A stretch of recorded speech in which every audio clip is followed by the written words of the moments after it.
Hello বন্ধুরা, তোমরা জানো মোহামেডান স্পোর্টিং ক্লাবের যেটা মেন টিম অর্থাৎ স্বদেশি এবং বিদেশি প্লেয়ারদের নিয়ে তারা কিন্তু কোচের আন্ডারে প্র্যাকটিস শুরু করে আগস্টের মিড থেকে। এর মধ্যে তারা কিন্তু কোনো প্র্যাকটিস ম্যাচ খেলেনি, একটাই প্র্যাকটিস ম্যাচ খেলেছিল, যেটাও তাদের কিন্তু তাদের জুনিয়র টিমের এগেনস্ট, এবং সেটা বড় ব্যবধানেই জিতেছিল। সামনেই 13ই সেপ্টেম্বর থেকে আইএসএল শুরু হচ্ছে এবং তার আগে কিন্তু প্র্যাকটিস ম্যাচ অত্যন্ত জরুরি, কারণ প্র্যাকটিস ম্যাচে ত্রুটি এবং কোথায় ভুল শুধরাতে হবে সেইগুলোই কিন্তু ধরা পড়ে, এবং প্লেয়ারদের মধ্যে বোঝাপড়া কতটা তৈরি হয়েছে সেগুলো ধরা পড়ে। তো তোমরা জানো 31শে আগস্ট কিন্তু একটা প্র্যাকটিস ম্যাচ বা যেটা আমরা বলতে পারি চ্যারিটি ম্যাচ ছিল। সেই চ্যারিটি ম্যাচেই কিন্তু মোহামেডান স্পোর্টিং ক্লাব খেলতে নেমেছিল কেরালার সুপার লিগের অল স্টার 11-এর এগেনস্টে, এবং এই অল স্টার 11-এর বিরুদ্ধে কিন্তু মোহামেডান স্পোর্টিং ক্লাব জয়লাভ করে 1-0 গোলে।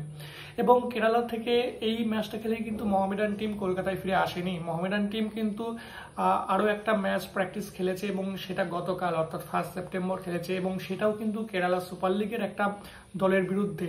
এবং যে দলটার বিরুদ্ধে খেলেছে সেটা কিন্তু এই কেরালা সুপার লিগের সব থেকে জনপ্রিয় দল আমরা বলতে পারি, এবং অত্যন্ত শক্তিশালী একটা দল, মালাপ্পুরম এফসির এগেনস্টে।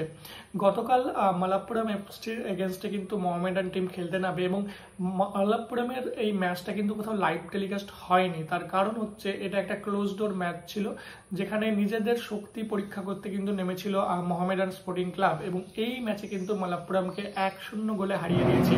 এবং মোহামেডানের হয়ে একমাত্র গোলটি কিন্তু করেছেন রাচার জেলা। অর্থাৎ মোহামেডান পরপর দুটো ম্যাচ খেললো, এবং দুটো ম্যাচেই কিন্তু দুটো শক্তিশালী দল, আমরা বলতেই পারি শক্তিশালী দল। তার কারণ হচ্ছে অল স্টার 11 তো প্রত্যেকটা দলের শক্তিশালী সবথেকে ভালো প্লেয়ারদের নিয়ে তৈরি হয়েছিল, তেমনি মালাপ্পুরমও কিন্তু একটা দুর্দান্ত দল। তো দুটো দলকেই কিন্তু 1-0 গোলে হারিয়েছে মোহামেডান, এবং সেটা কিন্তু মোহামেডান প্লেয়ারদের মধ্যে কনফিডেন্স যেমন বাড়াবে, তেমনই সমর্থকদেরও কিন্তু প্রত্যাশা বাড়াবে, কারণ আইএসএল এ মোহামেডানের কাছ থেকে সমর্থকদের প্রত্যাশা অনেক। এবং এই দুটো ম্যাচ থেকে আমরা যেটা দেখতে পাচ্ছি যে মোহামেডানের কিন্তু সেই ক্ষমতা রয়েছে সমর্থকদের প্রত্যাশা পূরণের। এবার আসি মোহামেডানের কতগুলি ট্রান্সফার হয়েছে। অ্যাকচুয়ালি মোহামেডান থেকে কিছু প্লেয়ার কিন্তু লোনে অন্য টিমে চলে গেছে। তো সেই প্লেয়ারগুলি হলো জেমস সিং। জেমস সিং কিন্তু দিল্লি এফসিতে চলে গেছে। সজল বাগ দিল্লিতে চলে গেছে, দিল্লি এফসিতে।